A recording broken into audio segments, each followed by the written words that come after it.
Welcome back to Talking Siege. We've got all kinds of things to talk about tonight on the show. I'm Dev. We've also got Sky and Cthulhu here as always, and most of what we're going to be talking about tonight is APAC finals. We got quite a few other things to go through as well. We'll go over a bit of PAX, which happened over the weekend in Melbourne. And then also we'll touch over some of the EU, NA, and Latin American Pro League standings because there have been some shake-ups in the last week. And that's all in the lead up to Tokoname, just as APAC Finals is as well. At the end, we'll also showcase our favourite pieces of content that we've seen in the last week from the community. So yeah, it should be a good show. First up, may as well start to just let you guys know about APAC Finals itself if you want to make it to the event. Tickets are still on sale on Eventbrite. It's the Rainbow Six Pro League Finals, Season 10 APAC Finals, so all the best teams from ANZ, Japan, Korea, and Southeast Asia will be there. You can meet them, you can watch their matches, and you'll see who's going to make it to Tokoname for the Pro League Finals, and tickets are only $20, so how can you say no to that? If you're in Sydney, I highly recommend coming along to ESL Studios for that one.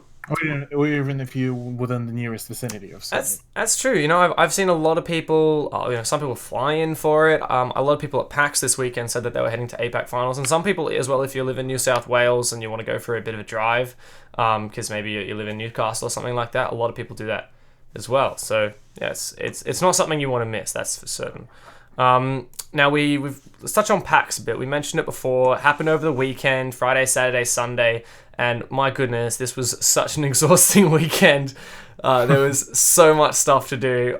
In Thursday, we came in and we set up the booth, or the Ubisoft booth, with all of the games: Ghost Recon, Roller Champions, Rainbow Six, Watch Dogs Legion, Just Dance 2020, and we also had the Tattoo Parlor from Ubisoft Experience making its return.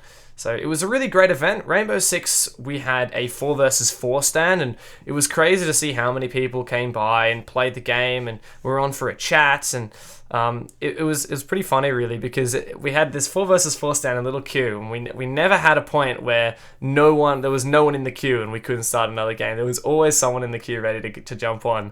And it was almost always the same people as well. People came back like 4 or 5 times just to keep playing these little games. And so, yeah, it was awesome. A really good chance to play on LAN. So, on screen, I've got a picture of the booth.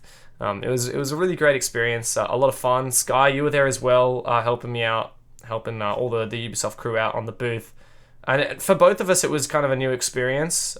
Last year at PAX with Six Masters 2018, I was casting with Cthulhu, and it was quite different to actually working on the booth. How did you find it, Sky? Yeah, it was certainly a new experience for me, not something that I've ever done before, but it was certainly an enlightening one. And I learned a lot. Obviously, working alongside the UB crew, as you said, Dev, was a really awesome experience. So many cool people. And yeah, like I think the most amazing thing is just there was a queue the entire time. People want to play Siege no matter where it is, and I think that really showed through at PAX. Yeah, it was also great that the line was always there, but it was never so long that if people rocked up, they wouldn't get a game for an hour. Like I think the maximum that the queue probably got to is 30, maybe 40 minutes. And if people were just rocking up by themselves without a group, then they would get there faster because we were accommodating for people wanting to play with their friends. So if you came in a group of 4, group of 2, group of 3, we'd put you on at the same time. So it was crazy how many people wanted to play with their friends, and I think everyone got like more than enough of a shot. So it was really fun. But there was a couple of other Rainbow Six appearances at PAX. There was also a small tournament run at the free play PC area by PAX themselves. I talked to some of the people who played in that. So that was pretty cool. Also saw a couple of people from the community. Aces from Fnatic was there. Miloska from Sleeper Gaming was there. There were so many cosplayers as well. The cosplay was fantastic. And yeah, also on top of that, we had 2 of the pro players there from Team Oddity, Vinny and Red. They did something at the Razer booth where it was like a play with the pros, 2 versus 2 kind of thing. So that was pretty cool. I dropped by and saw those guys. So it was great for me personally to just see how far afield Rainbow was. There was Rainbow Six at the Ubisoft booth, there was Rainbow Six at the Razer booth. It was all over the place. So it was a really good time, and everyone who made it, I hope they enjoyed it. I hope that they didn't have work this morning if you stayed up late last night, because I know for certain that people are going to have the post-event blues, going to have the fatigue after that as well. But it was a quick turnaround because we've had PAX that weekend, and then of course coming right up we have APAC finals this coming weekend. 2 full days of matches with the best from ANZ, Korea, Southeast Asia, and Japan. Man, this is going to be such a competitive APAC finals. We'll have Fnatic and Wildcard formerly known as Auglis, the ANZ representatives. Aerowolf and Xavier from Southeast Asia, they've been doing really well this season. They're returning as well. They've been to so many different APAC finals, just like Norengo, Cyclops as well. And of course, we can't forget Cloud9 and Trippy from Korea. So we've got the bracket is finally out. Cthulhu, you've been doing some theory crafting about this one. Yeah, there's so many, honestly, so many storylines that are forming up and around the APAC finals. To kick things off, the Fnatic versus Airwolf, the whole thing that is going around Airwolf is essentially they're the gatekeepers of APAC. So they either make it to the semis, unfortunately, proceed to lose it, and the team that they lost to proceeds to win the APAC finals. So for this one, it's essentially for Fnatic, they need to pass through the gatekeepers of the APAC and maybe gain that blessing, I suppose. It's also a bit of a rematch as well, because last APAC finals, Airwolf versus Fnatic was in the semis, and Airwolf got so close to beating Fnatic, but Fnatic came out on top. And that was such a close game, so I really feel like this one is going to be like a repick. It's going to be a really, really close game. It's still possible as well that we could see Airwolf come out on top of it, but I find it really hard to think that Fnatic won't make it to Japan. It would be unthinkable, yeah, because we're so grown accustomed to Fnatic just making it to all the Pro League finals. They're always there to represent APAC and Australia and New Zealand, and it's a wild thought thinking that. Imagine though, Airwolf beating Fnatic, and that's it. That's their whole run for the Pro League. I mean, the whole season so far has been an upset. We'll talk about it later in the global scale, but this whole season has been a wild ride, and even the fact that Wildcard made it to the APAC finals was completely out of their reach at the end of the season. Honestly.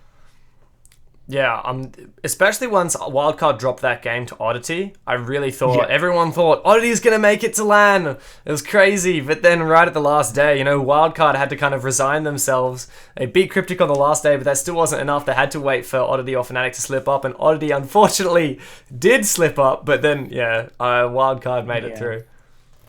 Actually, on the topic of Wildcard, we have a rematch between Wildcard and Xavier. Because before their last matchup was when Joey G was on board and when Wildcard was known as Orglas. And it was albeit that it was a pretty close game. It was a 2-1 win for Xavier. And this time, though, Wildcard already being backed by a new org, a new roster, and during the previous APAC finals for the Rally Major, Wildcard beaten C9, which is already a feature of its own. So maybe this could be, for Wildcard, this is the perfect time to start essentially handing out L's left, right, and center to any teams that challenge them, essentially. For Xavier, I mean, they've been known for having a very peculiar training routine up until recently. With them mentioning, what was it, just playing ranked? Yeah. Sometimes And, we scrim if another team approaches us, but mostly we just play ranked. Yeah, mostly it's just ranked. But now, like in the recent actually interview with CGG, they did say that they are now starting to practice against more APAC teams, which is a good sign, and I'm definitely quite curious. And probably the one that I'm probably the most curious about is Cyclops versus Trippy. Because here's the thing, I'll get back to our overall discussion in a second, but remember how we thought about CAG when they managed to make it to the rally. The new Japanese team, usually it's always Nora. Surely one of the teams will beat them, and essentially through rally they just plowed through the whole bracket without even a single hitch. In the qualifier, yeah, that was crazy. The way that they defeated Wildcard in the qualifier, it was wild. Absolutely wild. Yeah, and throughout this whole season 10, they've been sitting on top 1 spot over Nora, I believe. Yeah, and and right now we're seeing Trippy, who are just fresh out from Pro League, albeit that they did finish with a little bit of a shaky scoreline. I think it was 19 points, with the Cloud9 leading 24 or something across the lines. South Korean Pro League's a little bit different because there's only the 4 teams in it. But one thing I will say for Trippy, like if you're looking for an underdog, they're absolutely the team here. Because they're the underdog, they're the dark horse. Yeah, I think like on the Twitter page for Trippy, they actually say we are an amateur Rainbow Six team, and you think of all the other, like we got orgs like Fnatic and Cloud9, and we got Nora Rengo, who've been APAC champions before, and then there's Trippy, they're an amateur team. But that said, they're no chumps as well. They in the Korean qualifier, they actually almost beat Cloud9 and almost made it to the Raleigh Major qualifier, the APAC qualifier, the LAN event that was in Sydney earlier this year. So yeah, it's a difficult one to call. I think most people are going to be saying Cyclops. Oh yeah, I'm expecting at least 90% of people saying Cyclops will be victorious over that one. But I mean, you never know. We've been saying the very same stuff about Cyclops during a rally, and look what happened. So could very much be the case. I guess the thing that a lot of people are talking about is in the top half of the bracket. Like, so to think about it, if you don't know, to get to Tokoname, to get those spots in the Pro League finals, you have to win your semi-final. So you have to win a quarterfinal and a semi-final. The grand final, that's just kind of a seeding match going into the Tokoname, so that's still very important, but the semi-final and the quarterfinal is really the one that determines whether you get to go to Japan. And so only one team out of each half of the bracket can actually make it to Tokoname. And in one of those halves, we have Fnatic, Airwolf, Cloud9, and Nora Rengo.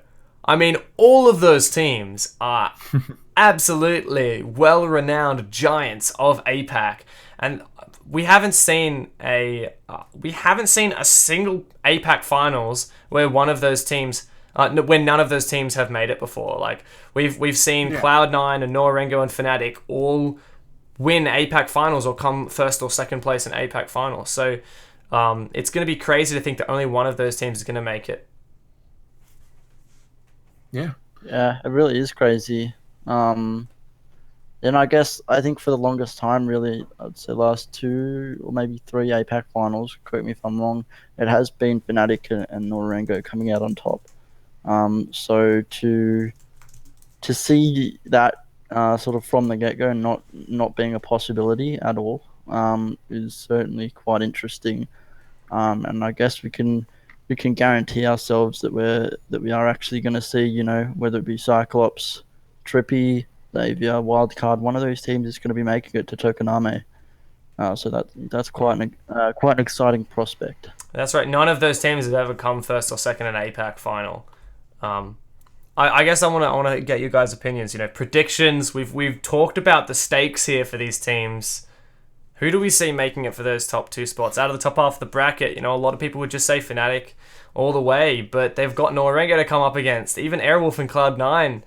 How do we see this panning out? Actually, Sky, how about you go first?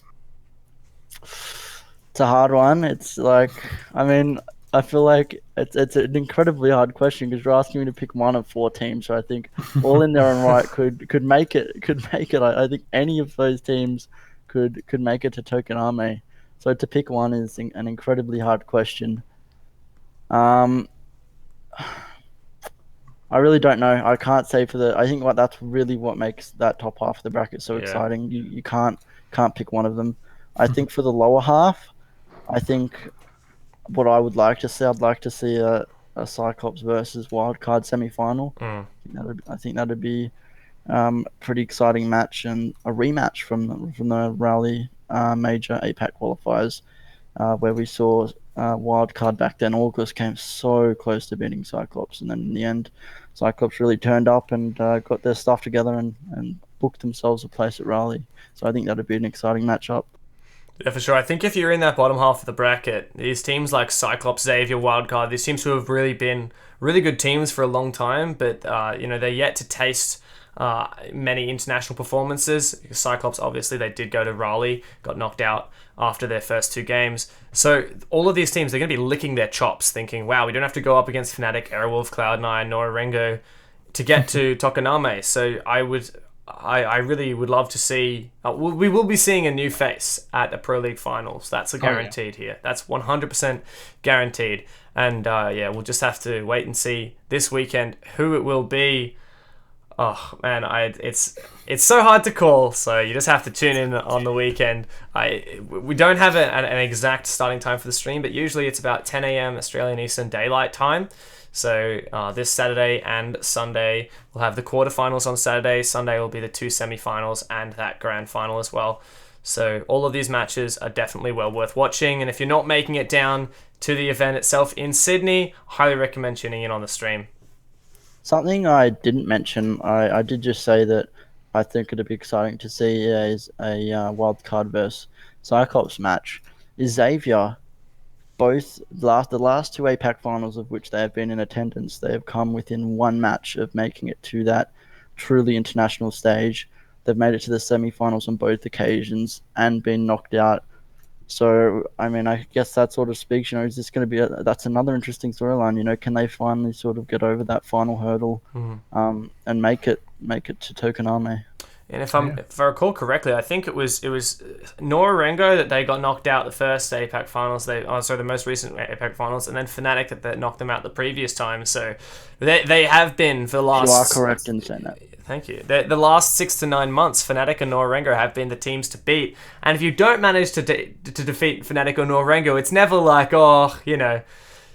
that's a shame, because they're the teams to beat, right? If you can't beat them, then that's okay, because they have been the best teams in APAC. Xavier don't have to face either of those teams this time around, so it's convenient. And it's totally possible that we'll see for the very first time in Rainbow Six history a team from Thailand at a Global Pro League Finals, which would be awesome. Well, what would be probably the most I'd say favorable lineup for the Tokonami finals is to see Cyclops and Nora make it through the APAC lineup, which is somewhat in the realm of reality. Oh yeah, let's face it. Nora, albeit that they had a bit of a shaky performance in the online stage, and they had 1 or 2 roster changes. I still think that they are a huge force to be reckoned with. Especially, I think Norengo was the team that performed best at the Raleigh Major. Out of all the APAC teams, Norengo, despite having to sub out Meryu, who's one of their star players, for their coach, Kazoku, who's not really a player at all, they still performed really, really well. I mean, like Kazoku mentioned in one of the latest videos that Nora posted, that he was one of the core players back in the original Nora Rengo days, which was actually quite cool. I would highly recommend for anyone that didn't see it yet, go to the Nora Rengo Twitter, and they have the video with the English subtitles, so they got you covered on that. But yeah, no, I definitely think that it's still going to be a hard challenge for Nora to pull it off, because Fnatic with Specca now being on board instead of Aces is looking quite scary. I have to admit, but I'm still not excluding. I'm not excluding Airwolf getting to the grand finals. I'm not excluding Nora getting to the grand finals. From the bottom bracket, I mean, probably most people expecting either Wildcard or Cyclops. Personally, I probably would want to see Wildcard finally make it to the global finals, because the boys been grinding at it for God knows how long, and all of them were part of the Pro League for such a long while that at this point it's almost like they need to make it to the global finals, honestly. And Neophyter has been to those global events a few times back when he played on Fnatic, but obviously things have changed now. He's back on Wildcard, and he does have that international experience that the rest of them are craving. So who else is going to be at the Tokonome finals? 2 teams from Europe, 2 teams from NA, 2 teams from Latin America. Sky, why don't you speed us through what's happened in the last week of Pro League over there? It would be my pleasure, Devmata, to run you guys through this. So yeah, I guess I've compiled some really quick and fast information to sort of run you guys through, I guess, the positions of EU, NA, and Latin Pro League. So for EU, we've got Giants, and Navi, who have qualified. Giants or Giants? Look. The Giants. The Giants. We've got Giants and Navi, who have qualified in first and second seed, respectively. And that's EU. So, 2 other notable teams from EU that you may have heard of once or twice before. G2 and Empire will not be making an appearance in Tokoname, which also means that they have not yet booked themselves, or actually Empire will have booked themselves a spot at the 6th Invitational, because they are the reigning victors of the previous major. But G2 have not yet stamped themselves a spot at the Invitational, so obviously neither of those teams being in attendance is obviously really big, and I feel like we may have a similar situation at the APAC finals, as we'll have to find out.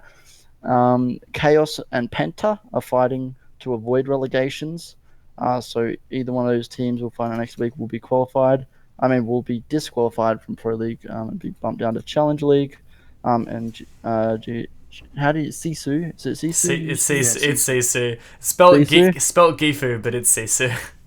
Sisu have been already relegated, unfortunately. What are your guys' thoughts on that? Any interesting things to note? Where are the reigning Pro League champions? Yeah. Where are the reigning Invitational champions? Where are the reigning major champions? They're not going to be there. That's crazy. G2, I feel like there's been a whole bunch of hate going for G2, but at the same time, they've been dialing down on some of their performance, unfortunately. And for people that are pointing fingers at certain players, that's not the case. It seems certainly like it's just overall chemistry has been, at least to me, missing. On the side of Empire, I mean, they've already acknowledged that there are some internal issues, so... You never know. It was really a quick... for G2, obviously, they've been on a bit of a downward spiral for a while, but for Empire, this was a big surprise to me, because they came straight off the win at the Major, go back into Pro League, and they go from being in the prime spots on the Pro League ladder for Europe, and now manage to not only be out of those top 2 spots, but in 4th place under G2 as well. Interesting little niggle about G2... And Giants. So Giants is currently 1st place in EU. G2's most recent roster acquisition was Uno, who came previously from Giants. Uno played at the Invitational for Giants when they were known as Lestream, but they didn't even make it out of the group stages. So he has a lot of Pro League experience, but he was offered that spot on G2, and you can imagine this player who's played for a strong European team for a long time thinking, I'm going to get a spot on the best team in the world. He joins that team, and then the season later, his previous team makes it first place in Europe and gets a spot at the finals, and his new team doesn't. Cue the Curb Your Meme music. Oh man. Dun, dun, dun, dun, dun, dun, dun, I know the exact one, mate. I know the exact one. Oh, Yeah. I mean, such I a should not be laughing. such but a it is shame funny. for. I mean, you can imagine for like poor Uno right now. It's crazy to think. So we did talk a little bit about the other regions. We're going. We're a bit short on time, but let's hear the highlights of the Americas. The Americas, so NA Pro League, so we've got Dark Zero, and this is actually the only, excluding APAC, so between NA, EU, and LATAM, the only sub-region that does not have a second team qualified for Tokoname as of yet. But we do have Dark Zero, who have guaranteed to qualify in first seed for NA. And then that leaves Evil Geniuses and Reciprocity fighting for that second spot. If my calculations are correct, in order for Reciprocity to qualify, they need to win their match this week versus versus LG, and EG need to lose their game versus Dark Zero. And then after that, those two teams will be drawn, and hence tiebreaker rules will come into effect to decide a victor and who will be heading to Tokoname as the second seed for NA. So really, really, really close stuff here. Your thoughts, guys? I mean, it's pretty cool seeing that NA is still a very close region. Like, you don't have those like top heavy teams. Well, minus currently Dark Zero, who have been dominating from what I saw. EG and Reciprocity is something like, if you would have told me that, I don't know, say 2 seasons before this, I would have said, well, that would be a bit of an obvious one, EG to make to the finals. But now it's Reciprocity has been showing up all quite well. Yeah, like Team Reciprocity and EG have a bit of an interesting past as well. It was Team Reciprocity who knocked out Evil Geniuses at the Invitational this year, which was crazy. People were thinking maybe Evil Geniuses is going to make that grand final, like they did in 2017. But Team Reciprocity, they've been stepping up. They haven't been consistently at the top in NA, but they've been definitely a team to watch out for. They've had really strong performances. They've had their setbacks as well. Evil Geniuses, they had that big roster change with Canadian leaving, going to join Space Station, and Modig joining the team as well, which that was such a big roster change. And straight after that, they came out really strong in the Pro League, but haven't quite stayed on top of their game since then. And then, of course, there's teams like TSM, Space Station as well, who I mentioned, who are really, really strong NA teams. And TSM is currently like almost in danger of relegation at the moment. So it's been a pretty crazy Wild West out in North America. Latin America as well, Liquid really hasn't been on top of their game. MIBR have not even made top 3. So I think that I'm most excited in Latin America for Ninjas in Pajamas, because it's been a long time coming for them. You know, they've been working for a really long time. They've been at Pro League finals years ago, back when they were known as Black Dragons, and they were a really, really strong team. They played at the Paris Major. They eliminated Fnatic. They were eliminated by Fnatic, if I recall correctly. And Ninjas recently, they haven't quite been on top of the game, but they're coming back up, and they've had a really, really good Pro League season. So it would be good to see all of these teams at Tokoname. Yeah, so I guess that sort of segues into the Latin Pro League. So as you mentioned, Dev, we've got NIP who have qualified in first seed. FaZe have qualified in second seed. You mentioned MIBR, unfortunately, not in the best position. So Ints and MIBR are fighting to avoid relegations, and unfortunately Elevate, previously known as Red Devils, are already relegated, which is sad. It's always sad to see teams get relegated, but unfortunately it's the way it's got to go. Yeah, they haven't had a good season. Yeah. So I mean that's all I had to say about that. Now, one thing, so it'll be the top 2 out of each of these regions. So correct me if I'm wrong, Sky, but Europe and Latin America are locked in, but we're still waiting on the second team out of North America. Is that right? That is correct. All right, so we know 5 of the teams who are going to be at Tokoname, but we're not sure whether it's going to be Evil Geniuses or Reciprocity as a second team for NA, and we don't know who will come out top 2 in those APAC finals as well. So, yeah, I mean, if you want to know who gets out of APAC, make sure you come and watch the stream at twitch.tv/rainbow6. That's where the main place where you find it. You can also find it on the R6 Esports YouTube channel. And all weekends, Australian Eastern Daylight Time at Sydney time, it should be about 10 a.m. in the morning. So I highly recommend tuning into that this Saturday and Sunday this coming weekend. It's going to be great. Do we want to go into our favorite things from this week, guys? Sure. Sure. Right. So, Well, you go for it, Sky. all right. Starting us off, we've got Cthulhu, who has got some pretty interesting community artwork. Yeah, so it is for this week. My pick is by, once again, I mentioned her work before. It's Simon, aka Hanjosi.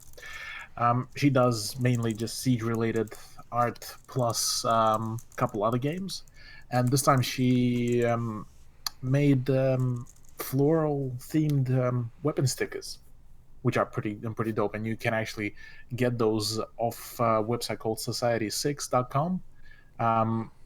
So if you look up her Twitter handle there, you'll be able to find it. Those look pretty dope, and I'm actually myself even considering grabbing some of them. And yeah, she's a Ubisoft star player in UK, and been just posting some quality stuff. But how about yourself, guys? What do you think? Love it. That's it. Like, I love it. Yeah, some of my favorite guns as well in there. Some of the the Vector on Mira and now Goyo as well. Love that one. Yeah, they are some really cool stickers.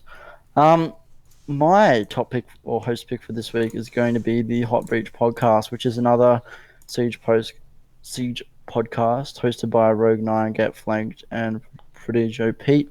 They actually were at the Ubisoft Barcelona offices just this previous week, and they got a really awesome opportunity to actually speak to some of the Rainbow developers and get some really intriguing insight on how balancing changes are sort of made.